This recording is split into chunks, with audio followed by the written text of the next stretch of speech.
La ermita de Nuestra Señora de la Lanzada, situada entre las rías de Arousa y Pontevedra, puede ser un buen ejemplo de los avatares del período románico en las Rías Bajas. En el siglo X perteneció a una fortaleza que defendía la costa. En 1121 la fortaleza es tomada por la reina Doña Urraca y un año después es destruida y saqueada por las tropas musulmanas. También se defendía de los ataques normandos que llegaban por la costa oeste con sus barcos vikingos y que durante los siglos IX al XI, camino de Santiago de Compostela, destruyeron poblaciones de la importancia de Tui. Situada estratégicamente en una colina junto al río Miño que la separa de Portugal, la ciudad de Tui, que no tenía más de 250 habitantes en torno al año 1000, era sede episcopal y por lo tanto un lugar codiciado por los invasores.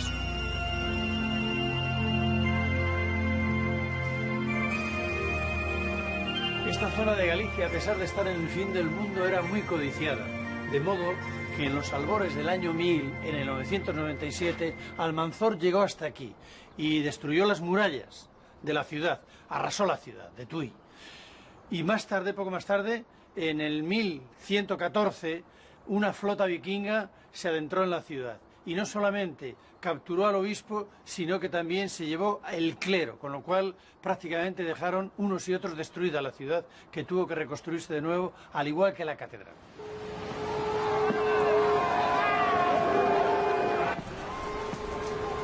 Las crónicas normandas dicen que en el año 964 los vikingos arribaron por tercera vez a Galicia y que 4 años después, en el 968, volvieron con 100 navíos al mando del rey Gunderedo, llegando hasta la ciudad de Compostela y la arrasaron. Después, y al menos durante 3 años, recorrieron el interior de las tierras gallegas sembrando el terror.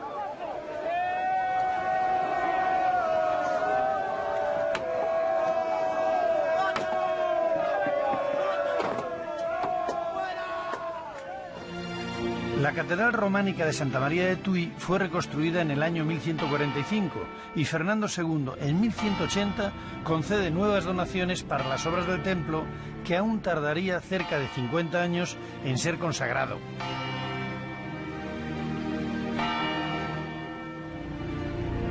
La fachada septentrional del crucero es lo que queda del siglo XI, en un edificio que, pese a los saqueos, los terremotos y su emplazamiento, aún se mantiene en pie.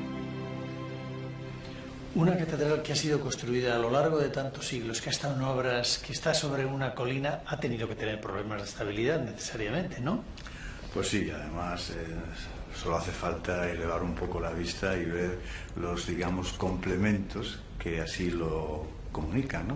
Casi diríamos como documentos históricos de ese proceso. Los caudales están ahí un poco rompiendo inicialmente ese espacio de elevación románico-gótico, que de alguna manera no podía haber sido, porque llegar a su buen fin, como ahí resulta, y al pandear los sistemas de pilares o pilastras que conforman la nave central, y ese pandeo abrir una barriga, por decir así, hacia el eje de la nave central, pues lógicamente hay que acodarlos para que unos y otros ayuden y repriman ese movimiento hacia el interior. Y claro, los caudales surgen en el lugar donde ese pandeo es el más, digamos, el desplazamiento mayor, ¿no? Y dividen el espacio elevado de la nave central en 2 espacios, por debajo de los caudales y por encima de los caudales.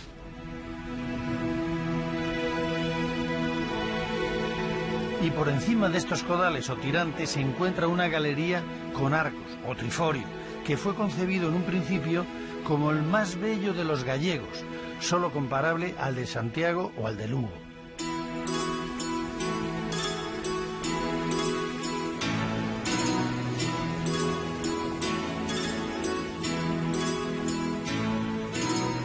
Los efectos del terremoto de Lisboa de 1755 aún se perciben en el desplazamiento de la línea de claves de los arcos en las bóvedas de las naves laterales.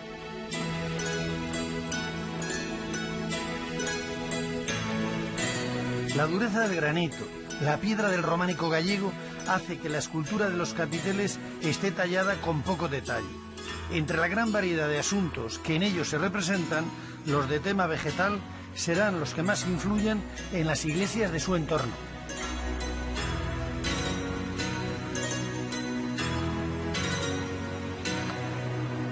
Las torres y almenas junto al claustro, construido ya en su fase gótica y que ayuda a mantener en pie los muros de la catedral, recuerdan su función de fortaleza frente a las invasiones.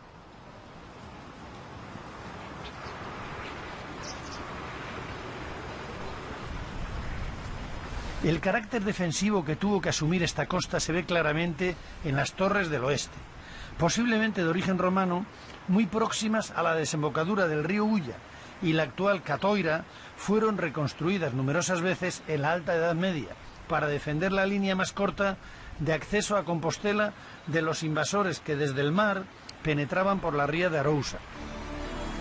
La iglesita de Santiago, adosada a una de las torres, es de nave y ábside semicircular y se construyó por encargo del famoso obispo compostelano Gelmírez en el año 1122.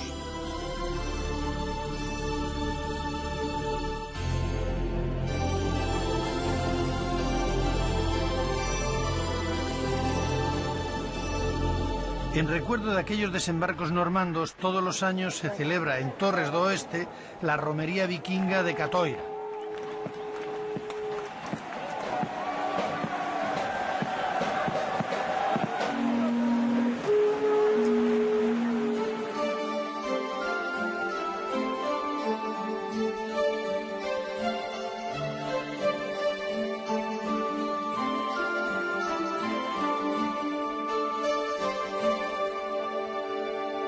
Es típico de las iglesias de la provincia de Pontevedra, y puede que de toda Galicia, colocar sobre el piñón del ábside y sobre el muro testero de la nave un carnero con una cruz sobre el lomo.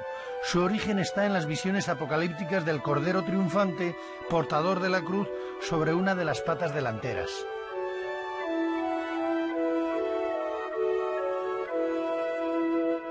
El románico en España no surge de la nada, sino que está cimentado en una tradición hispana, especialmente la asturiana prerrománica, con sus característicos ábsides rectangulares, como este de la iglesia de Tomiño, del siglo XII, perteneciente a la diócesis de Tui y que fue antiguo monasterio femenino.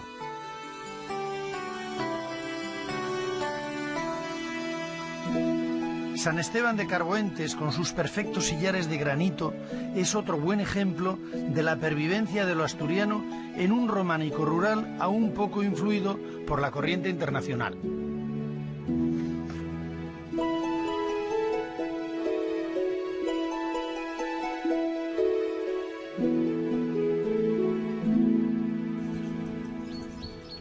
A finales del siglo XI, con el triunfo en Compostela del románico que viene de Francia, ambos estilos se funden en muchos de los templos rurales, que son la mayoría.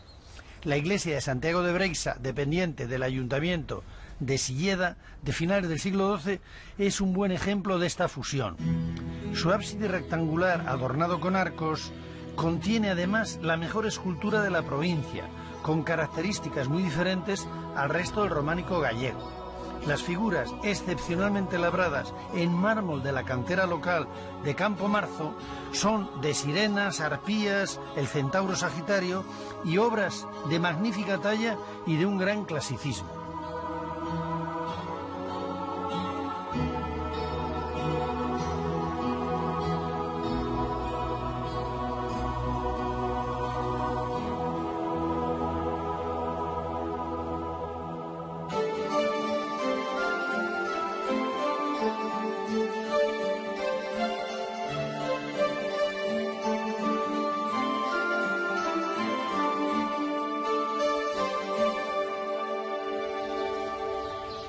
La iglesia de San Pedro de Ansemil perteneció a un monasterio dúplice, de monjas y monjes, en el siglo IX o X. La obra románica actual de cabecera tripartita con ábsides rectangulares se puede datar dentro del siglo XI. Ansemil, junto a San Bartolomé de Rebordans, son dos interesantes ejemplos de las pervivencias tradicionales del primer románico en Galicia, aunque con añadidos posteriores y una escultura ya del siglo XII.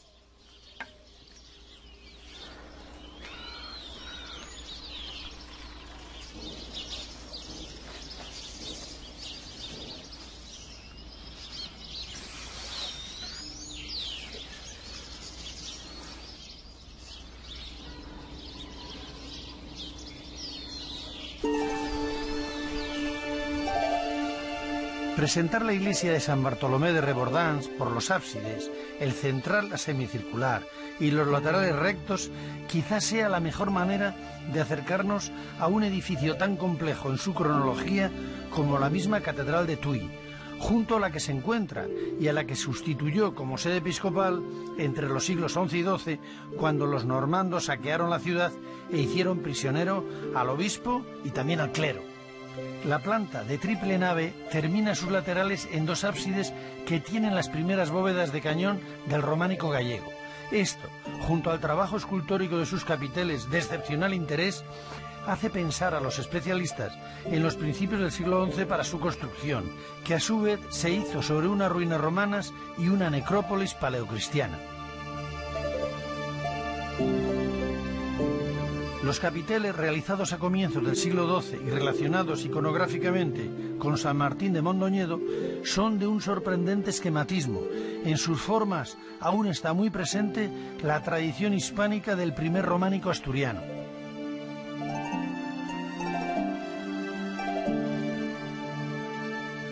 A los pies de un pilar junto al altar aún pueden verse piedras reaprovechadas del templo romano.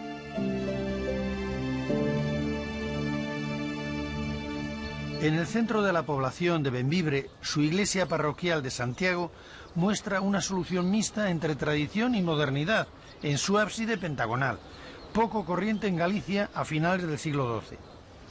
Y a pesar del cercano tráfico del entorno, conserva la bonita decoración original de la portada occidental y de los canecillos del ábside. Y también algún curioso reaprovechamiento de una obra anterior en sus muros. Con la ciudad de Vigo al fondo, Castrelos tiene en su iglesia de Santa María un edificio románico muy tardío, de principios del siglo XIII, con una profusa decoración que anuncia ya el cambio de estilo. Las tres portadas, la principal y una a cada lado del edificio, son algo característico del románico gallego.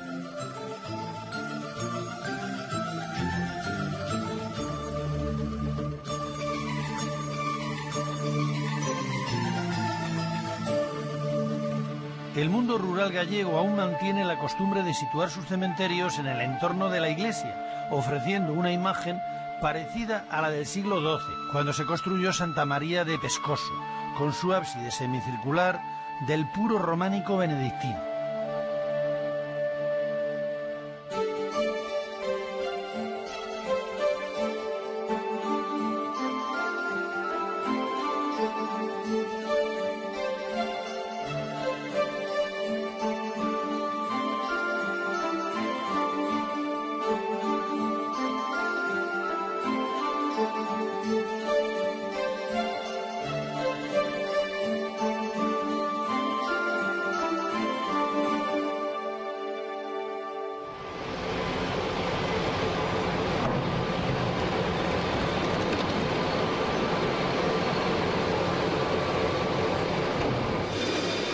La piedra caliza, que se adapta muy bien para el trabajo de los detalles, es la que tiene en su entorno prácticamente todo el resto de la España romana.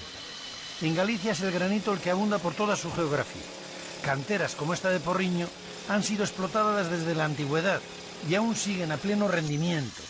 Su extracción y manipulación, lógicamente, se ha adaptado a las nuevas tecnologías, pero en esencia siguen las mismas pautas que aquellas que utilizaron los canteros de las iglesias, para cortar y tallar los bloques que lentamente iban formando sillares, canecillos, capiteles y columnas.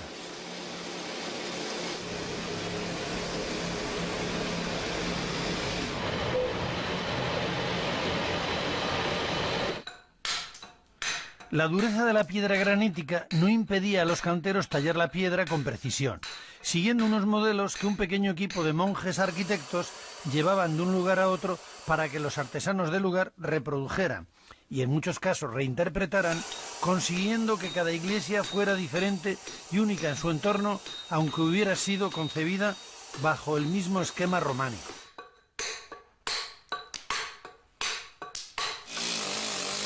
Los temas se repetían copiando anteriores modelos de las grandes catedrales o colegiatas, pero el cantero que tallaba durante meses un bloque de granito que había sido arrastrado a través de montes y bosques hasta el lugar elegido, en ocasiones también dejaba en él sencillas imágenes de la vida cotidiana, a veces de su propio oficio.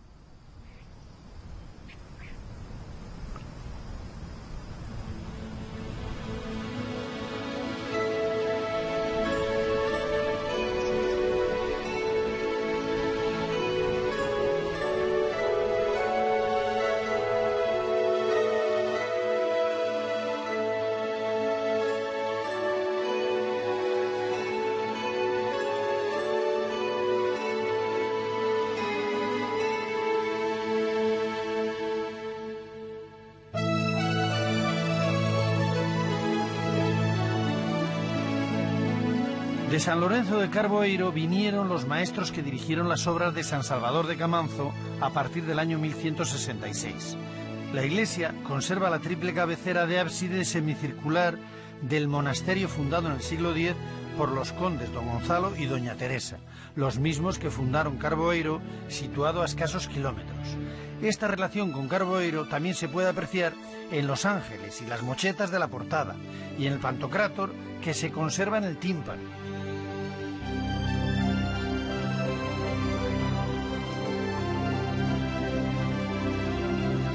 De las dependencias del primitivo claustro solo se conserva la arcada de la sala capitular, hoy convertida en bodega.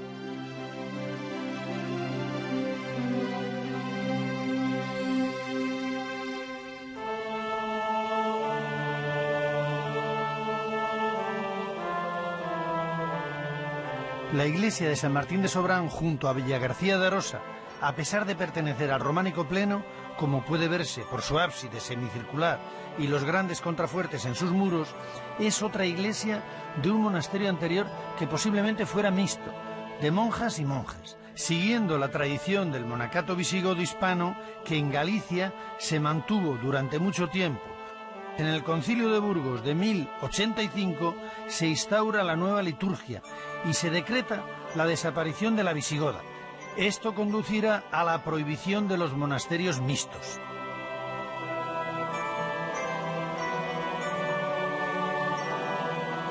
La escultura de sus capiteles a veces recuerda épocas anteriores. La calidad de la iglesia de San Pedro es una excepción al románico rural gallego, quizás debido a la protección real que tuvo desde sus inicios cuando fue fundada como monasterio de monjas benedictinas de San Pedro, en 1154, por doña Guntrodo Suárez. La importancia del monasterio en la articulación entre poder civil y religioso se manifiesta en la calidad de los trabajos de sus maestros canteros.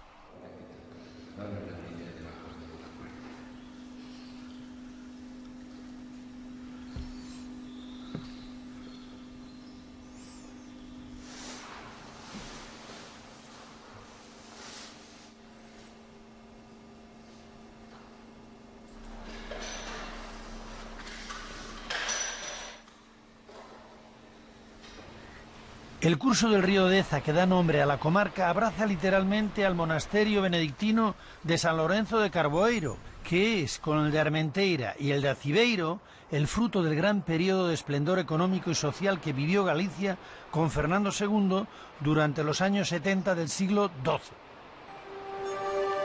Comenzó a construirse por la excepcional cripta bajo el ábside y se termina el 1 de junio de 1171, según la inscripción de la época que hay en su tambor, traducidas las fechas al calendario gregoriano actual.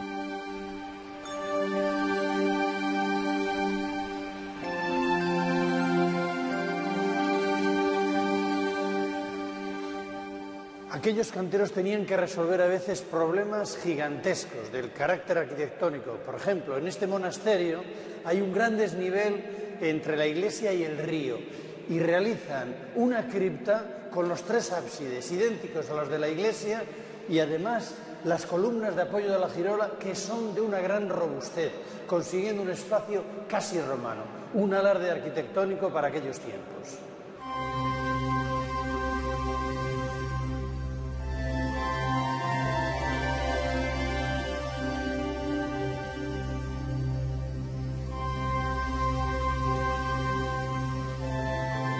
El maestro Mateo, contratado por Fernando II para la Catedral de Santiago de Compostela, trabaja en los mismos años en que se está construyendo Carboeiro, y su influencia en las portadas de la iglesia es evidente. Tallados por manos mucho más torpes, puede que la influencia de Mateo solo fuera de oídas, estos ángeles siguen el estilo de los del pórtico compostelano. Los canteros también siguen a Mateo en la representación de los 24 ancianos del Apocalipsis de la portada occidental.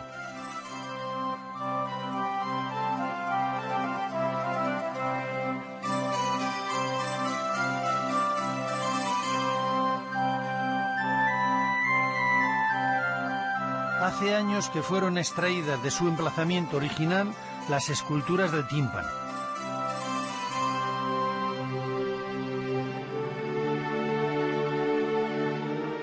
El interior fue construido entre 1171 y 1192 y es un espectacular espacio de triple nave y girola.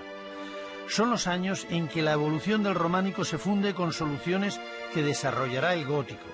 La gran altura de sus naves, los arcos apuntados, las bóvedas sobre nervios y los rosetones, que tendrán mucha fortuna en las iglesias de la región y conforman lo que Jesús Camaño llamó el románico de inercia.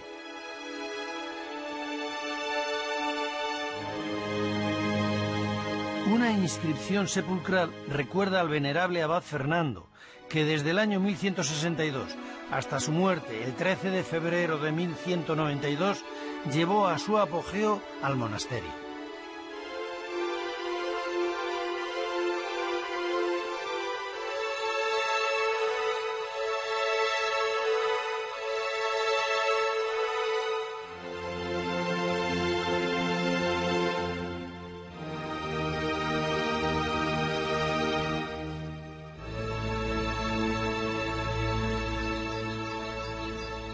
Los monjes cistercienses se establecen relativamente tarde en Galicia. En 1162 los encontramos en Armenteira y en 1225 en Aciveiro. Los dos, fundados anteriormente, se afilian a la Orden del Císter y pasan a depender directamente de la casa madre en Francia, el monasterio de Claraval.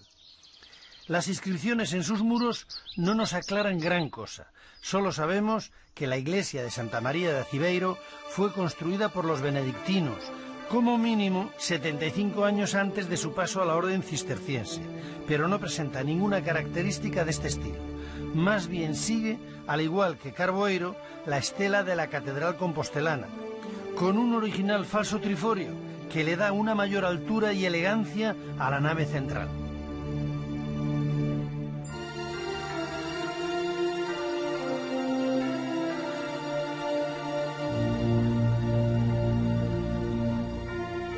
Los temas de los capiteles son variadísimos. Algunos, como los de hoja vegetal, siguen el prototipo compostelano, aunque su factura resulta algo desproporcionada.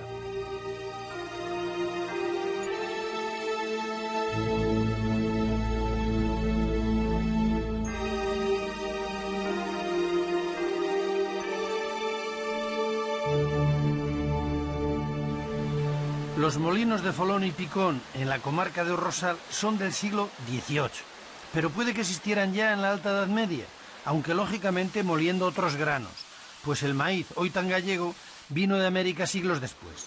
El molino tuvo mucha importancia en la formación de la sociedad feudal, cuando los señores de la renta, se hacen con el control de la producción del pan.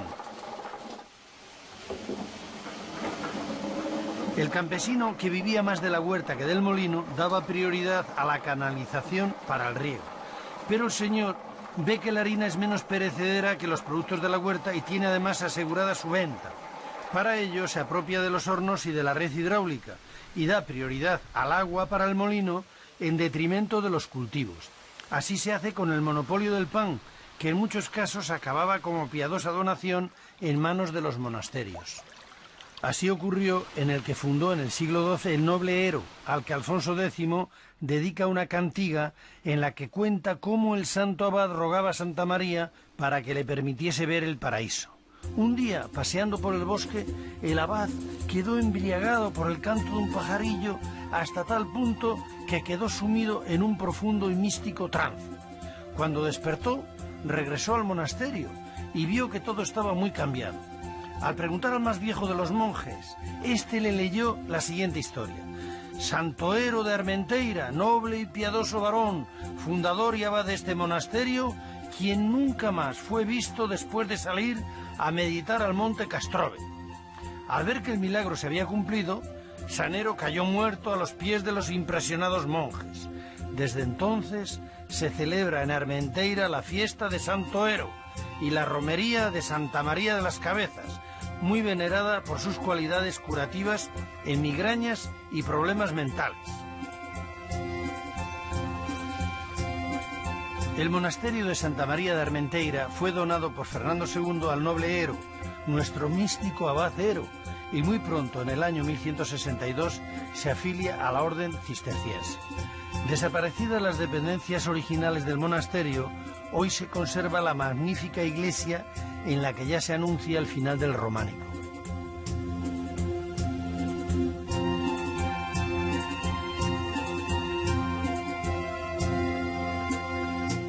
Es una maravilla encontrarnos con Armenteira tal como lo construyeron, la perfección cisterciense, ¿no es eso? Sin duda.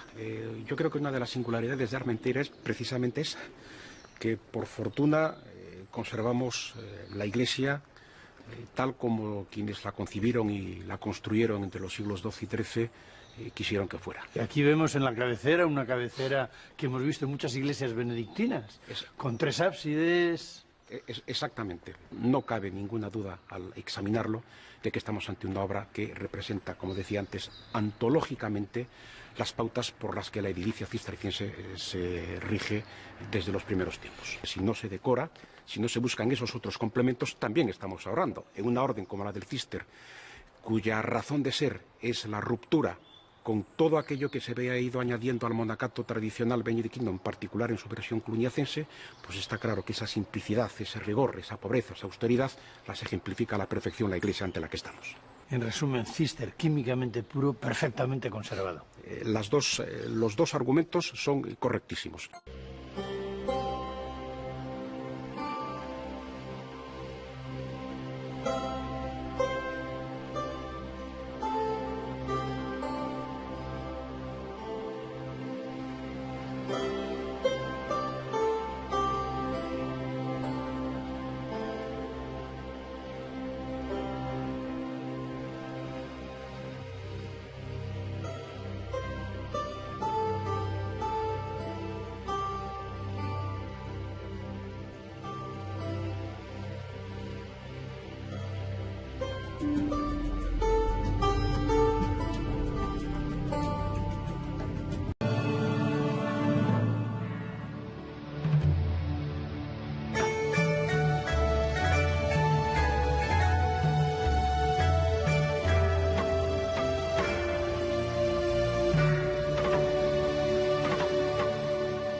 Esta zona de Galicia, a pesar de estar en el fin del mundo, era muy codiciada, de modo que en los albores del año 1000, en el 997, Almanzor llegó hasta aquí y destruyó las murallas de la ciudad, arrasó la ciudad de Tui.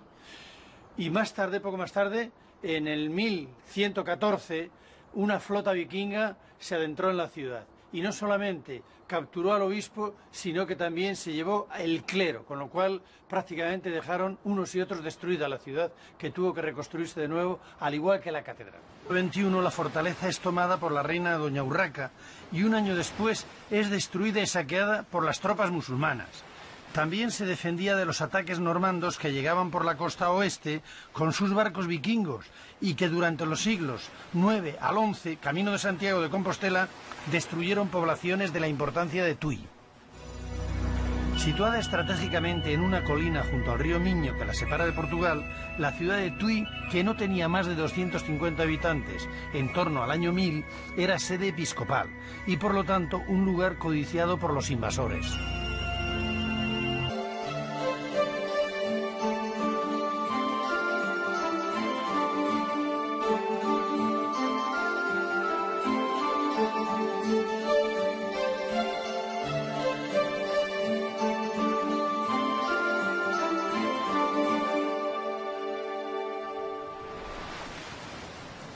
La ermita de Nuestra Señora de la Lanzada, situada entre las rías de Arousa y Pontevedra, puede ser un buen ejemplo de los avatares del periodo románico en las Rías Bajas. En el siglo X perteneció a una fortaleza que defendía la costa. En 1100...